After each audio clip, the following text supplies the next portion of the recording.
하나님 가르쳐 주신 기도하겠습니다. 하늘에 계신 우리 아버지여, 이름이 거룩히 여김을 받으시오며 나라가 임하시오며 뜻이 하늘에서 이루어진 것 같이 땅에서도 이루어지이다.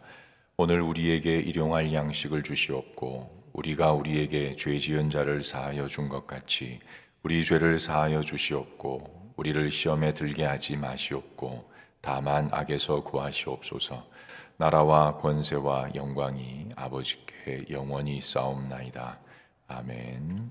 찬송가 335장입니다. 335장.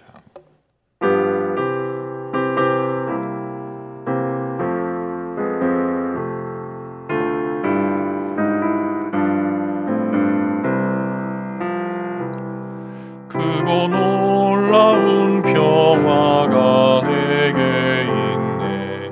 이 세상에는 없는 평화. 나의 영혼과 몸 주께 드립니다. 오 놀라운 나의 구주, 오 놀라운 주, 오 놀라운 주. 저 천군과 천사들 경배하네. 나 엎드려서 주 경배하리. 오 놀라운 구주 예수, 나의 일생을 인도해 주옵소서.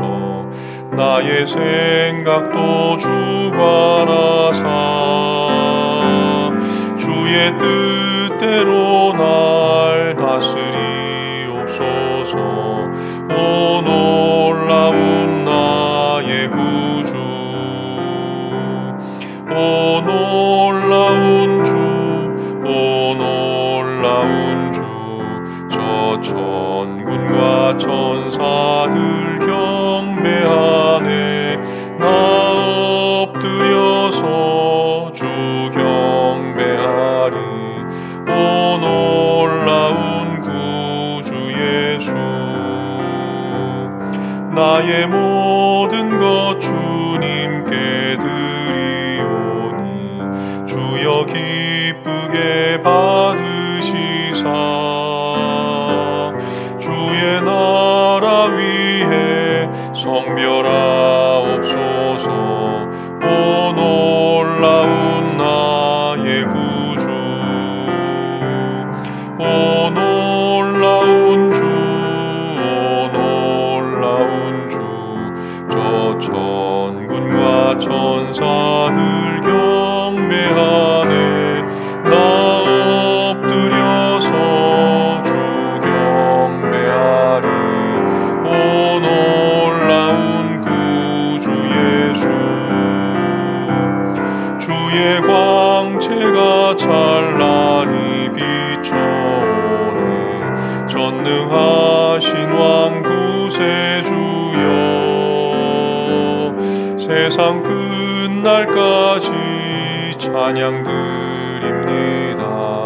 오 놀라운 나의 구주,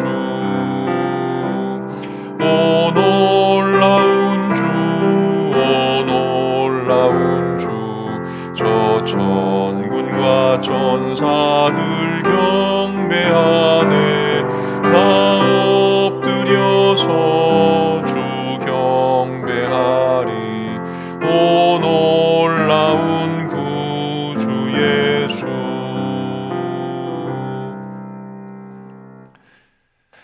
하나님, 우리의 아버지, 오늘도 아버지의 그 너른 품이 좋아서 즐거이 주님 앞에 나왔습니다. 종일 주와 동행하는 행복한 하루이고 싶습니다. 오늘도 무슨 일을 만나든지 두려움 없이 직면할 용기를 주시고 예기치 못한 어려움을 만날 때는 오히려 평강이 되시는 하나님 경험하는 기회가 되게 하여 주옵소서. 많은 비에 피해 입은 사람들, 또 여전히 전쟁 중에 있는 가련한 백성들, 또 배고픔과 인권 유린에 시달리는 사람들이 도처에 널렸습니다. 주님, 저희들의 안목과 행동의 반경을 넓혀주셔서 나 하나 건사하는 것을 넘어 나로 인해 세움받고 회복되는 사람들 많아지는 주의 도구로 살게 하여 주옵소서. 투병 중에 있는 성도들 그 병상에서 붙드시고 다시 회복되어 귀하게 쓰임받는 복을 허락해 주옵소서. 또 온갖 모양의 인생 숙제들 안고 아파하는 형제 자매들에게 피할 길을 열어주시고 그 과정에서 하나님을 맛보아 아는 그 복 내려 주옵소서. 예수님의 이름으로 기도하옵나이다. 아멘. 하나님 말씀은 이사야 9장 8절에서 16절까지입니다.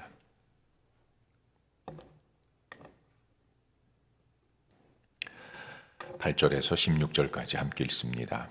주께서 야곱에게 말씀을 보내시며 그것을 이스라엘에게 임하게 하셨은즉 모든 백성 곧 에브라임과 사마리아 주민이 알 것이오늘 그들이 교만하고 완악한 마음으로 말하기를 벽돌이 무너졌으나 우리는 다듬은 돌로 쌓고 뽕나무들이 지켰으나 우리는 백향목으로 그것을 대신하리라 하는도다.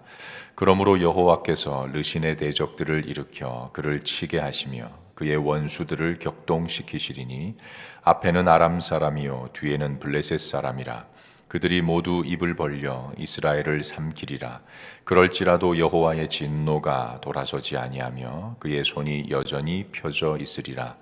그리하여도 그 백성이 자기들을 치시는 이에게로 돌아오지 아니하며 만군의 여호와를 찾지 아니하도다.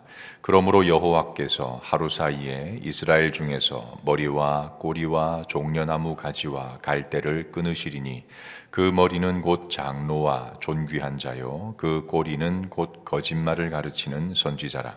백성을 인도하는 자가 그들을 미혹하니 인도를 받는 자들이 멸망을 당하는도다. 아멘.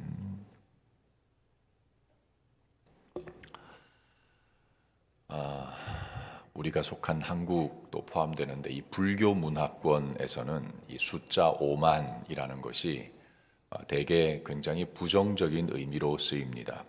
5만 인상을 쓴다, 5만 정이 다 떨어진다, 다 부정적으로 말하는 거죠. 또 한 경우가 있는데 이 나쁜 생각을 말할 때도 이 말이 쓰입니다.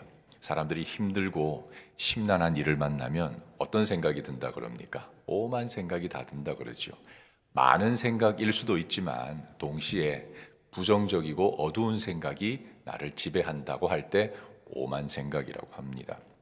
생각하는 양이 그만큼 많기도 하지만 동시에 그 생각이 어둡다는 뜻입니다. 우리 오늘 하루만 해도 우리는 엄청난 양의 생각을 하며 삽니다. 보통 심리학에서는 하루에 우리 머리에 떠오르는 생각의 수를 5만 5천에서 6만 가지 정도로 보거든요. 그만한 많은 생각을 하며 삽니다. 그리고 이 하루를 마감할 때는 우리가 한 그 생각이 데려다 준 곳에 있을 거란 말이죠. 그래서 어떤 생각을 하는가가 참 중요합니다. 이렇게 사람들은 다 생각하며 삽니다. 하지만 조금 더 냉정하게 분석을 해보면 그냥 과거의 경험을 따르거나 아니면 남의 말을 따르거나 아니면 다수의 결정을 따르는 것이 우리 대부분의 사람들이 선택하는 방식입니다. 그것을 다른 말로 표현하면 가능하면 생각을 덜 하고 가능하면 생각을 안 하고 싶다는 표현이 바로 그겁니다. 그러니 자연스럽게 어떻게 하겠습니까? 생각을 안 하니까 어제의 그 경험을 따라 살게 되고 그게 습관이 되고 그게 관성이 되고 그래서 나중에는 어떤 변화도 기대할 수 없는 상태가 되고 만다는 겁니다. 미국인들이 가장 미국적인 사람을 꼽으라 그럴 때 여러 명을 드는데 그 중에 으뜸이 누군가 하면 벤저민 프랭클린입니다. 잘 아시죠? $100짜리 지폐의 주인공으로 쓰이는 사람이기도 합니다. 그는 정치, 경영, 외교, 과학, 작가, 거의 전 분야에서 정말 많은 업적을 남긴 분입니다. 근데 무엇보다도 이분이 가장 미국 사람들에게 큰 영향을 준 게 자기 관리와 자기 변화입니다. 관리와 변화에 있어서 거의 상징과도 같은 인물로 쓰이는 게 프랭클린이거든요. 오죽하면 프랭클린 다이어리가 나왔겠습니까? 그만큼 이분은 자신의 일을 계획하고 구상할 때 그냥 오늘 이 일 저 일 할 거야 라는 선에서 멈추지 않았습니다. 왜 그 일을 해야 하는지, 그 과정은 어떻게 하는 것이 바른 것인지, 그리고 같은 일이라 해도 오늘 이 일은 나에게 어떤 의미를 가지는지까지를 생각하면서 하루를 구상하고 평생을 구상하며 살았습니다. 그러니까 우리 보통 보면 40대 이후 잘 안 변한다 그러잖아요. 불혹이란 말이 거기서 나온 거 아닙니까? 어지간해서 안 변하거든요. 그런데 이분은 죽을 때까지 성장하는 경험을 합니다. 왜? 끊임없이 생각을 하면 끊임없이 어제의 나와 결별할 수 있거든요. 계속해서 성장할 수 있다는 말이죠. 이 프랭클린이 세상에서 가장 단단한 것이 세 가지가 있다고 그랬습니다. 하나는 다이아몬드, 하나는 강철, 이 마지막 세 번째가 가장 강한데 그게 뭔가? 자기 자신에 대한 인식. 너무 강해서 거의 잘 안 바뀐다는 겁니다. 죽어라 안 바뀝니다.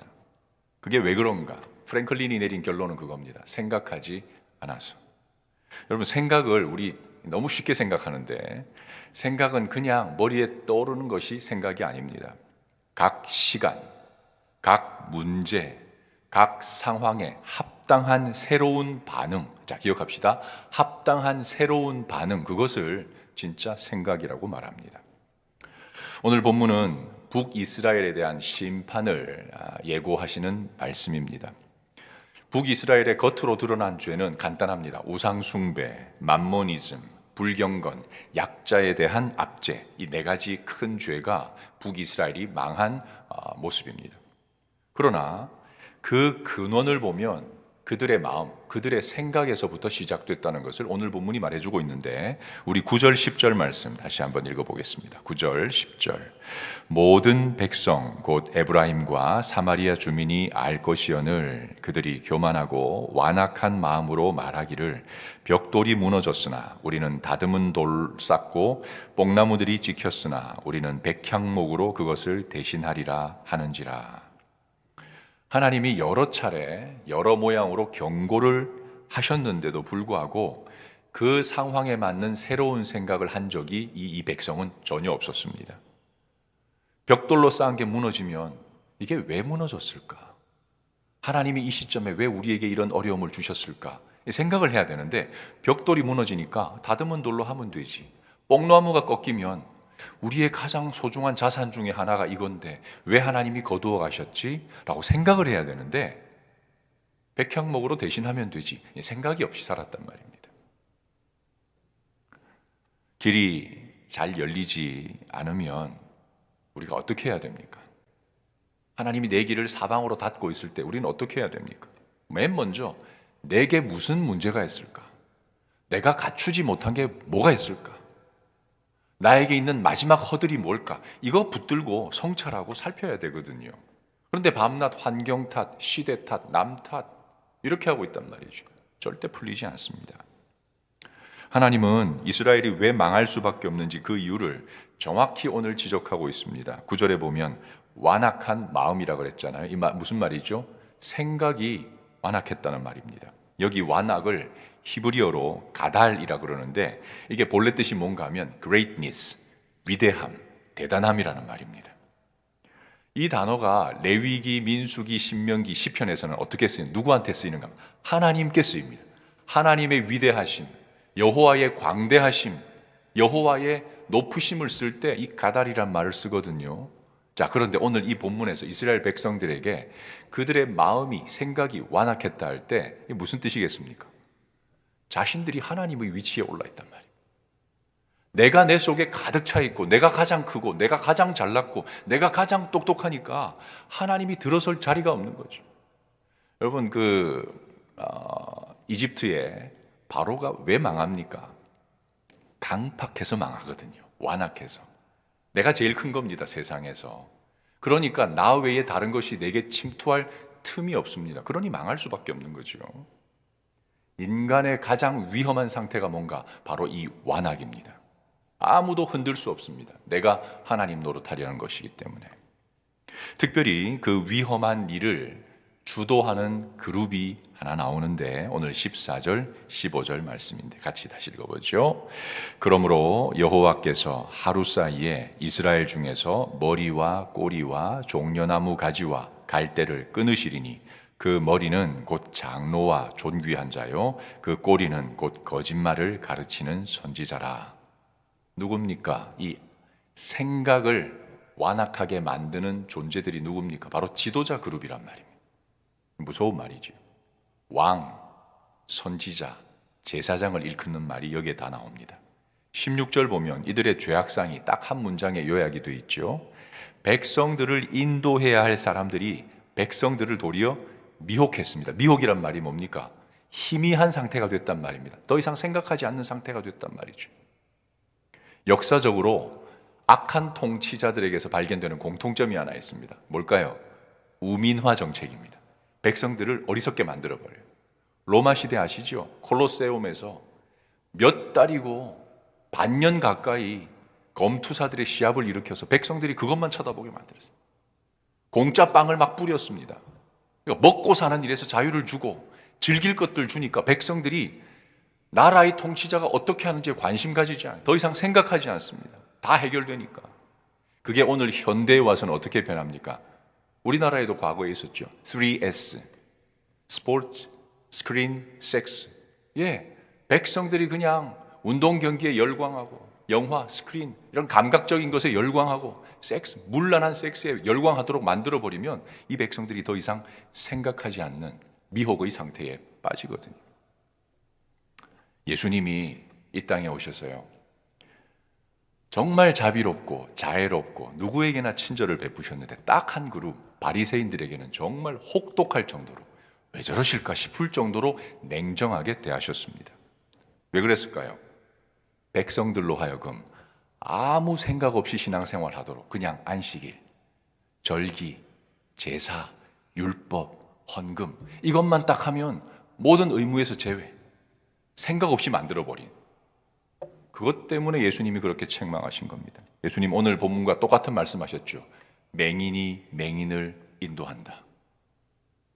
근데 예수님은요, 이 땅에 오셔서 평생을 두고 고민할 생각거리를 던져주셨습니다. 그게 뭡니까? 영적 폭탄들입니다.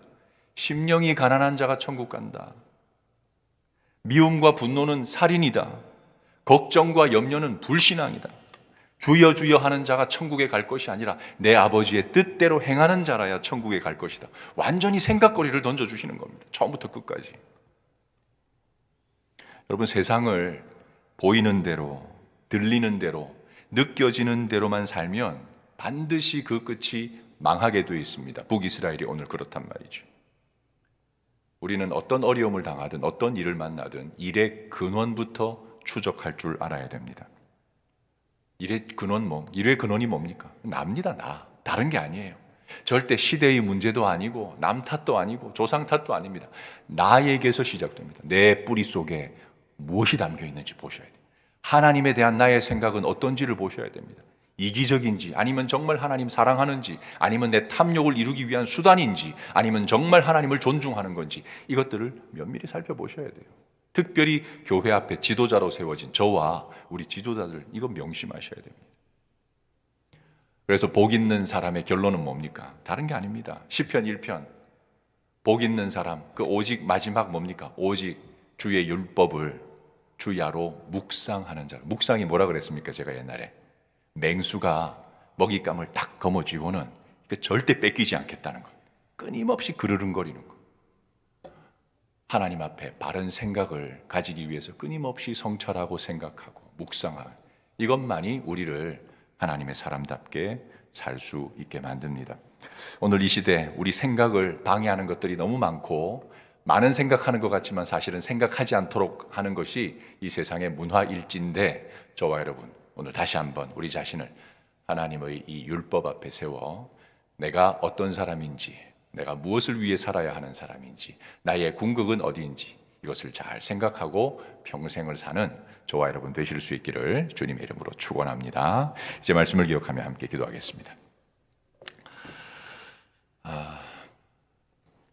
갈수록 문명은 발달해서 우리를 편안하게 만든 것이 얼마나 많은지 모릅니다.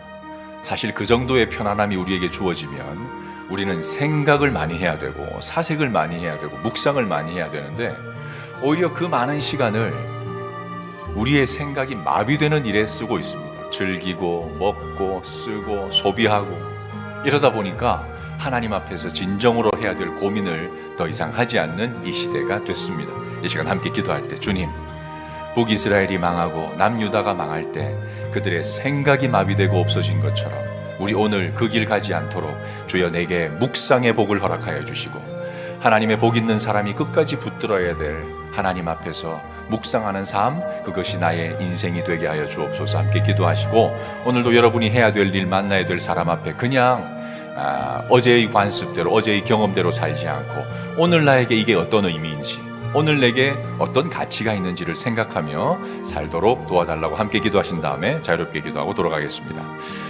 하나님 아버지 감사합니다. 오늘도 저희를 생명 주시고 또 하루치 인생을 살 수 있도록 기회와 장을 주신 거 감사합니다.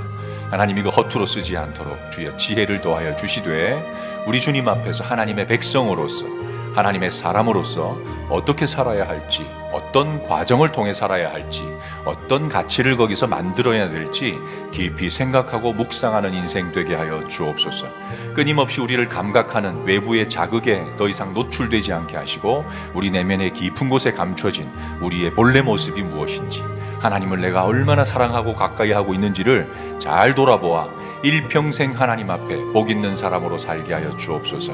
오늘도 어제 했던 일을 하게 될 것이고 어제 만난 사람들 만나겠지만 주님 그 속에서 오늘 내게 새로이 주어질 가치와 의미가 무엇인지를 생각하며 사는 이 하루 되게 하여 주옵소서.